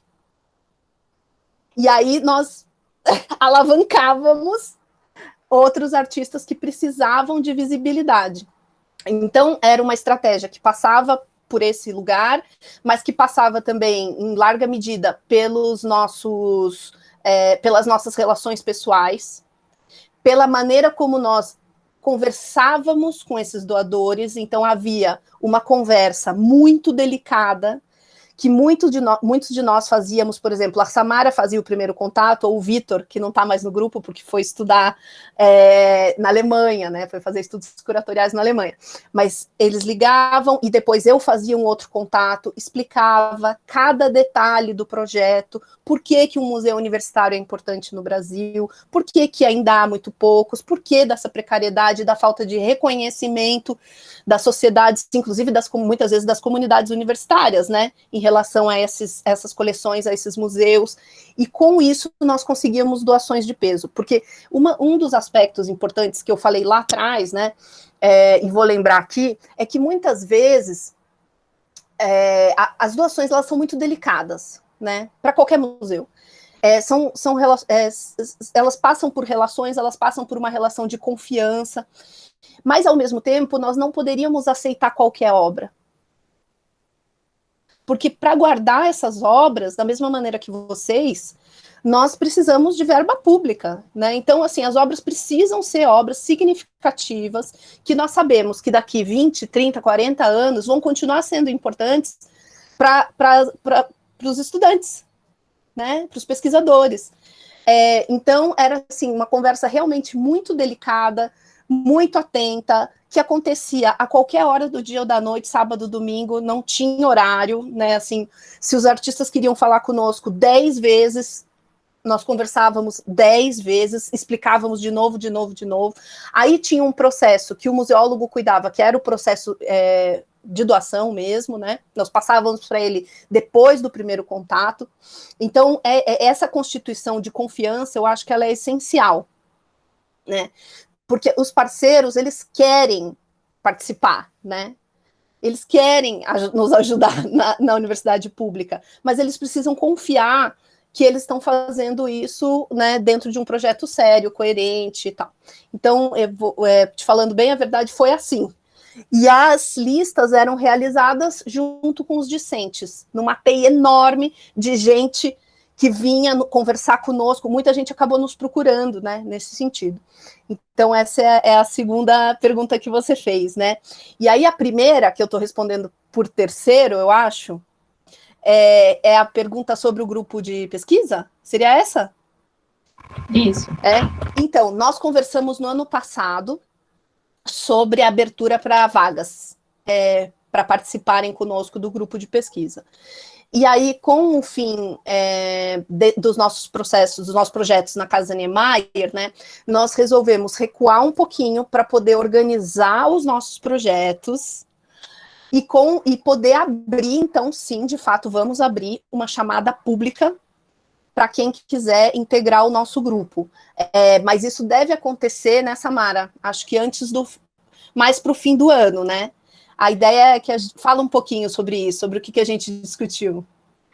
Não, é isso. Como a gente saímos de equipe da Casa Niemeyer e assumimos, de fato, nossa fala como grupo de pesquisa, a gente está criando essas diretrizes de como vão ser os nossos estudos curatoriais, esses estudos também voltados, porque acabou que foi algo que a gente se apaixonou, de certa forma, esses estudos para esse museu digital, para essa disponibilização digital dos acervos.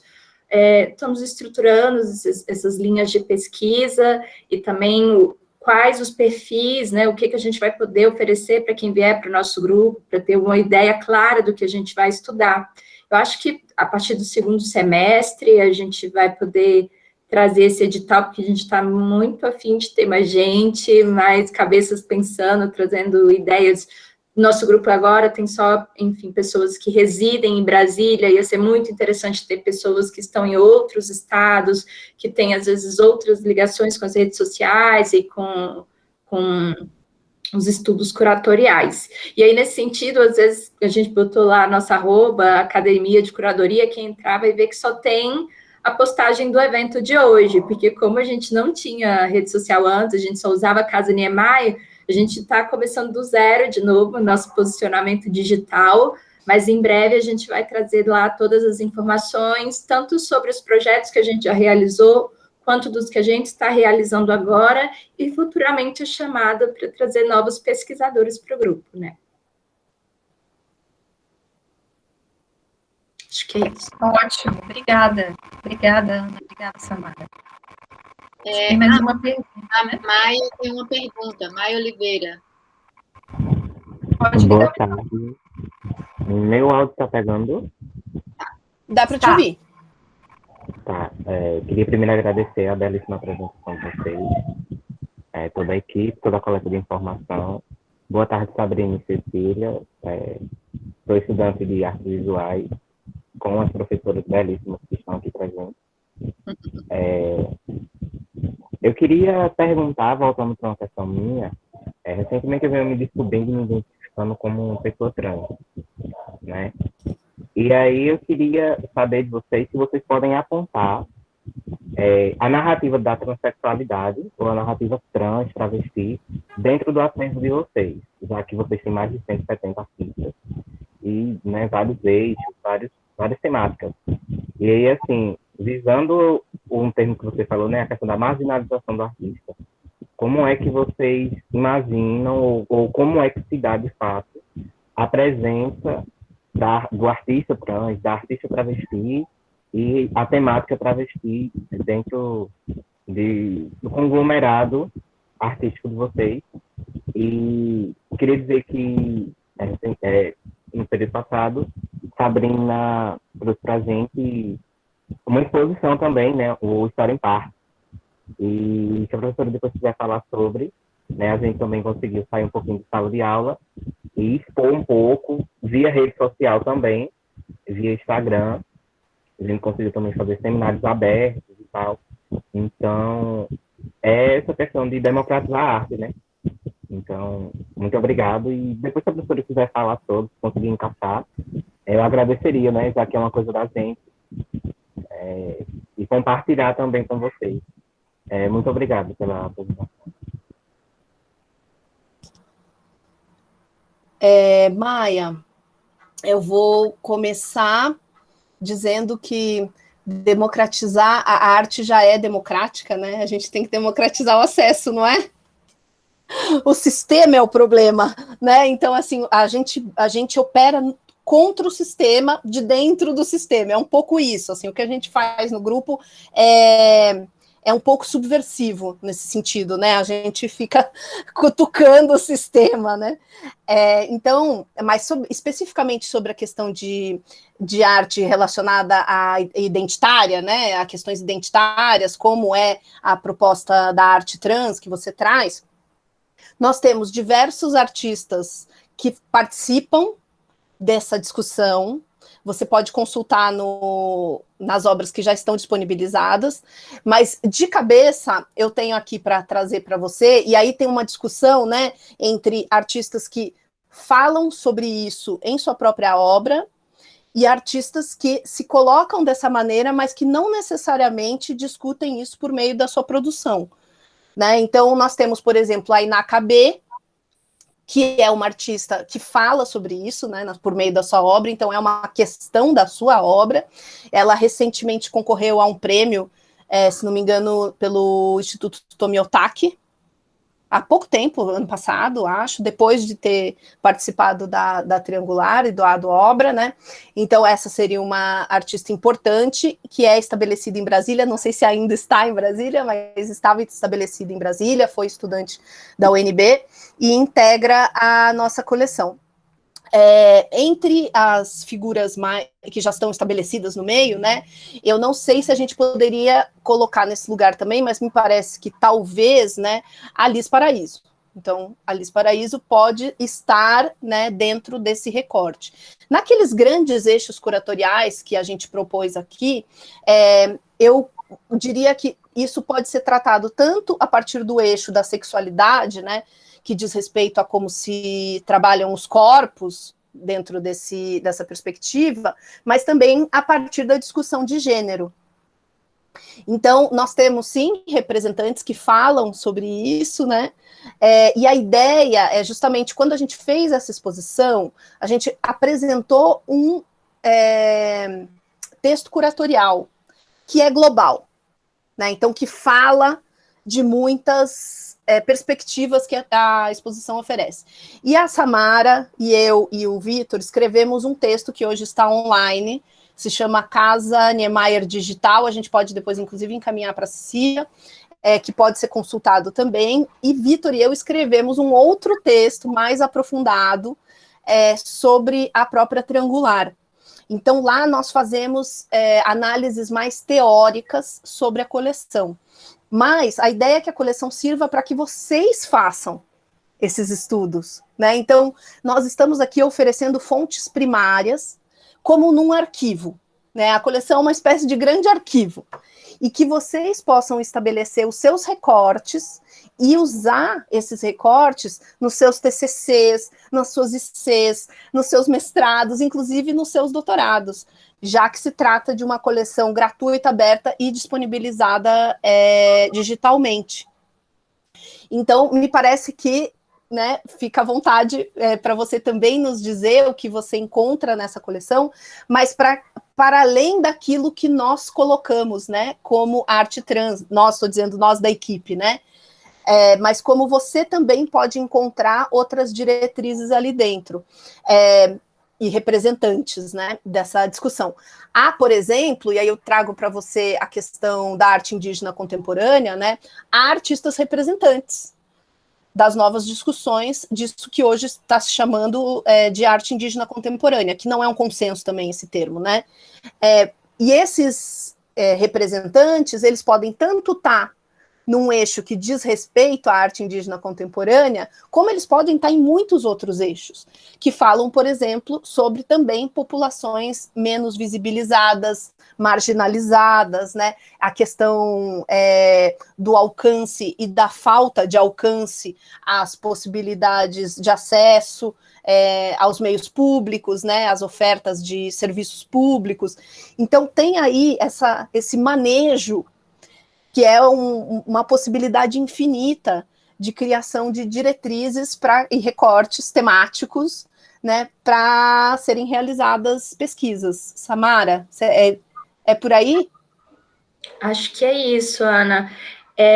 Eu acho interessante pensar nesse processo, principalmente no processo da seleção dos artistas e das artistas da Tá Me Vendo, o quanto a gente usou as redes sociais para encontrar esses artistas e o quanto é difícil ainda você, às vezes, encontrar os artistas e as artistas que não tratam de temas tão evidentes ou que estão ali no centro, porque mesmo as redes sociais têm esses impulsionamentos, os algoritmos escolhem quem ela quer mostrar ou não, e aí esse processo de curadoria é sempre dificultado quando a gente quer sair do óbvio.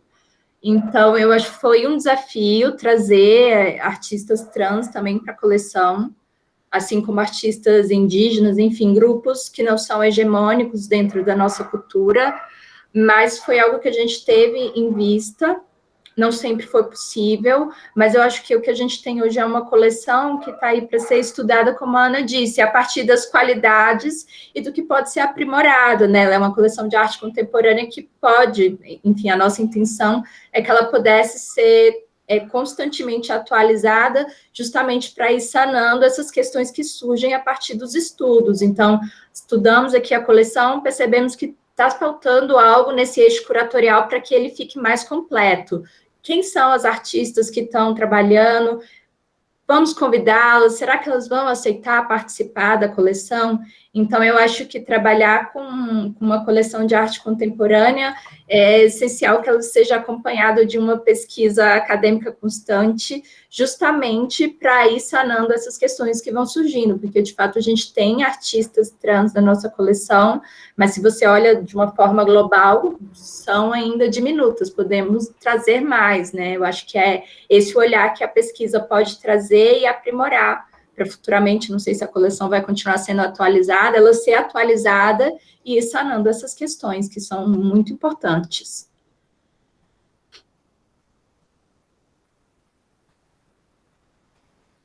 Bom, mais alguém quer?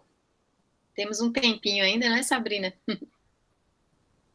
9 minutos. Bom, não sei se você quer fazer alguma questão, Cecília, senão eu tenho mais uma. Primeiro, eu queria comentar, Ana e Samara, assim, a gente aqui na UFPB, nós, nesse momento remoto, a gente tentou criar também algumas estratégias, claro que, enfim, era dentro da sala de aula, né, como é que eu vou, enfim, me virar agora tinha um estágio em instituições culturais, então a gente criou algumas estratégias também digitais. Então, assim, o que me impressiona no trabalho de vocês foi em pouco tempo vocês conseguirem experimentar tantos meios digitais, redes sociais diferentes, né? Até o Tinder, eu achei isso genial, né? E assim, e como isso é rico, foi de uma riqueza muito grande da experiência, né? Enfim, então eu percebi também uma questão que talvez eu queria que pedir para vocês comentarem um pouquinho mais, que nessa exposição, vou chamar de exposição, mas não sei se esse é o melhor nome, tá me vendo, tá me ouvindo nesse projeto, também tinha a participação de algumas pessoas da música também. Então, eu queria saber como é que isso aconteceu, acho que, enfim, são pessoas também que trabalham com performance, né? Então, não é a música tradicional, né? Enfim, acho que Vanildo e o pessoal da música também quer também ouvir um pouquinho mais disso, né? Sobre essa parte da proposta Tá Me Vendo, Tá Me Ouvindo. Cecília, eu vou passar já para a Samara, porque ela é muito responsável pela chegada desses trabalhos, mas eu lancei um desafio no grupo, na concepção, né, quando a gente ainda estava num período de ebulição das ideias, né, para essa exposição, eu lancei um desafio que era o seguinte: como é que a gente não vai pensar nessas outras manifestações artísticas, né, na instalação sonora, por exemplo? E como que o digital engloba isso? Então, a gente não podia deixar isso ausente, né?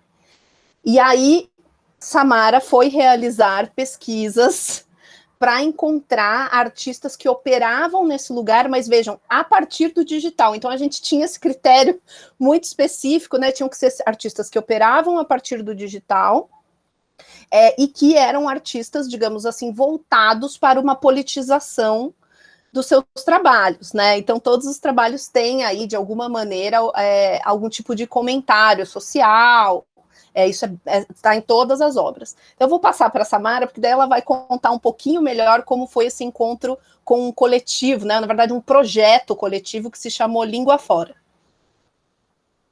Bom, como a Ana disse, foi lançado esse desafio de pensar arte digital, e eu acho que a gente já está muito acostumado a ver videoarte, mas o que tem além disso, né? Como o digital, quais outras possibilidades ele traz para a gente? E aí a gente conseguiu chegar em tanto a sites, como a gente tem um site na coleção, que foi até uma questão museológica, como se doa um site, o que se doa. Então, surgem questões quando você está trabalhando com arte digital.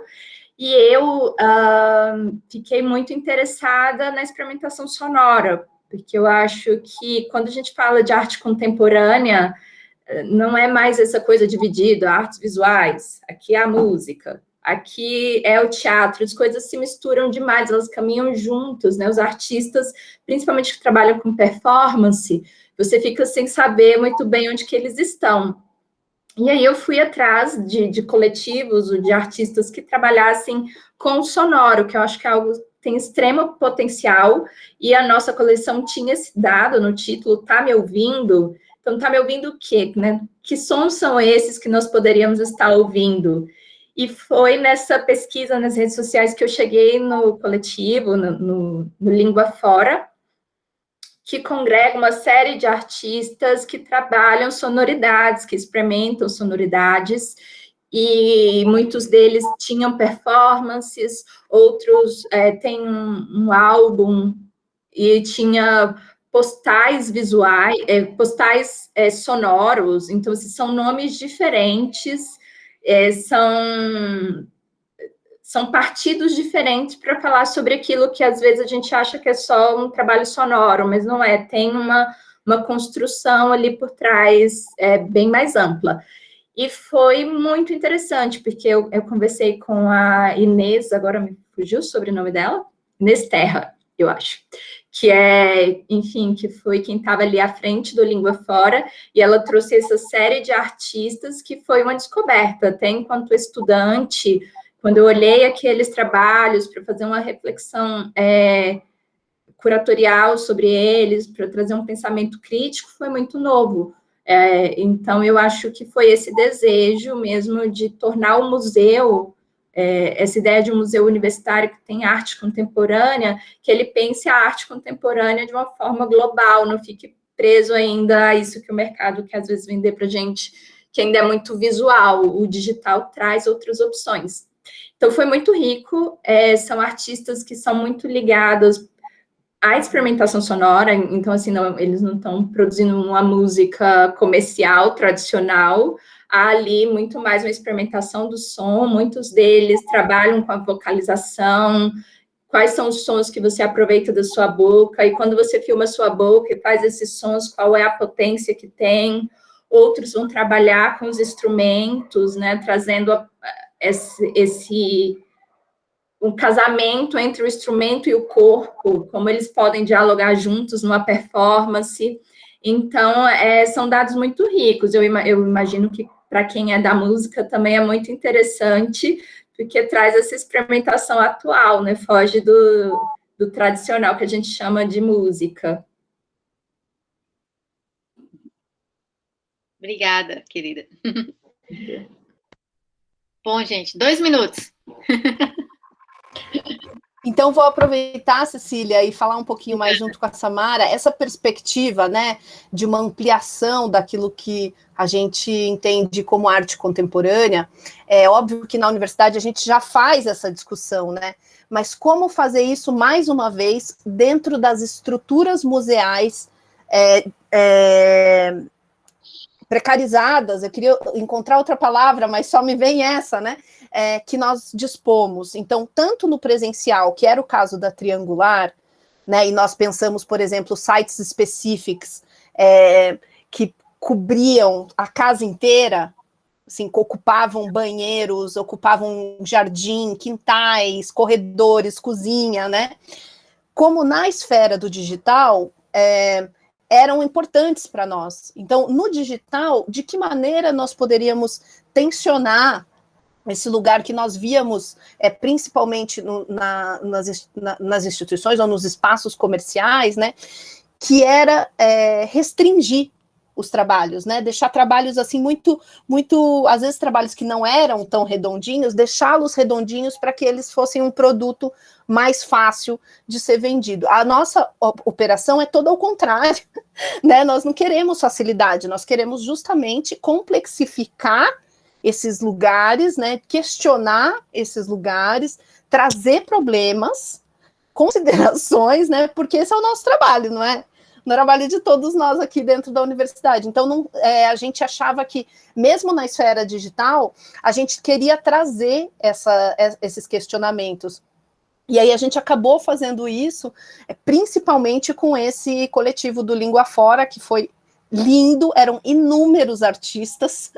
Quando a gente viu e se deu conta, a gente viu que era uma equipe enorme de encontros, né, coletivos, e muitos das artes visuais, outros tantos não, e a gente começou a pensar naquele momento no que seria o nosso futuro, fazendo parcerias também com outros ramos das artes.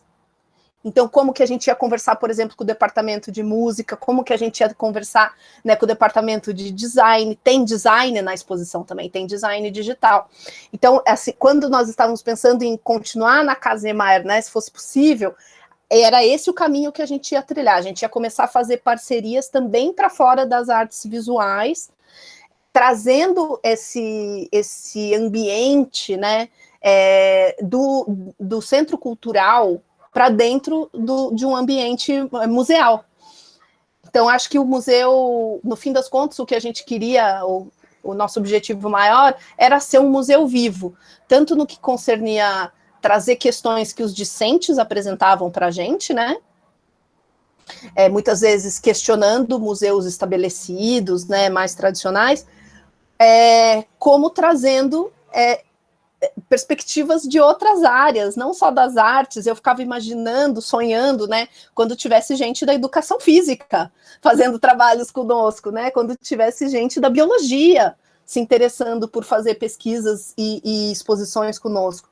Então, eu acho que tinha um pouco esse caminho, né, de um museu universitário vivo que dialogava com vários aspectos, né, do conhecimento universitário e que podia ter espaço para todo mundo trabalhar junto, mas a partir das artes, claro, né? Aí a partir das artes, dialogando com as outras áreas do conhecimento. Perfeito. Bom, Sabrina, acho que nós chegamos ao fim, né? Eu só tenho que agradecer, né? Foi muito especial essa conversa, enfim, me deixou cheia de ideias. Eu espero que esse momento aqui, Ana e Samara e toda a sua equipe, seja o primeiro passo para uma parceria aí futura, né? Que a gente possa realizar projetos juntas e enfim, a gente consiga aí de modo digital e depois, em breve, né, se Deus quiser, todo mundo vacinado e a gente possa também se encontrar fisicamente para que a gente possa realizar várias outras propostas aí, tá? Muito obrigada. Eu que te agradeço a toda a equipe por ter nos abrigado com tanto carinho para que nós pudéssemos compartilhar. Obrigada, Ana. Obrigada, Samara. E a vocês que ficaram até o final, muito inspiradora, Ana, realmente várias ideias, espero que essa parceria siga, né, que a gente possa desenvolver questões juntos. Eu aproveito, então, convido, né, todo mundo que está aqui para assistir o nosso próximo encontro, que vai ser no dia 8/3, com a Juliana Gontijo, vai falar sobre distopias tecnológicas, que é também um tema que dialoga, né, com que muitas coisas que a Ana e que a gente trouxe aqui hoje. E convido também vocês para seguirem as redes sociais, né, da Academia de Curadoria, do História em Partes, que é um projeto também onde a gente tentou expor as obras de artistas contemporâneos, mais relacionados à história da arte, mas pretendo também ampliar esse projeto, e do projeto também de Sintoma, que a Cecília colocou aqui. Então, Ana, mais uma vez, obrigada, e obrigada a todos também pela presença. A gente se encontra, então, no dia 8. Queria lembrar uma coisa também, Sabrina. Daqui para frente, a formação do PIBID vai ganhar outro rumo, mas isso não impede que o grupo do PIBID também participe dos outros encontros, tá? O seminário é aberto para quem quiser participar. Sim.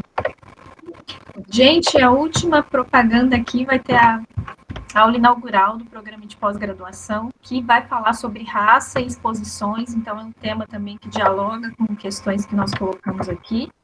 Então, quem quiser participar, também pode se inscrever pelo SIG Eventos.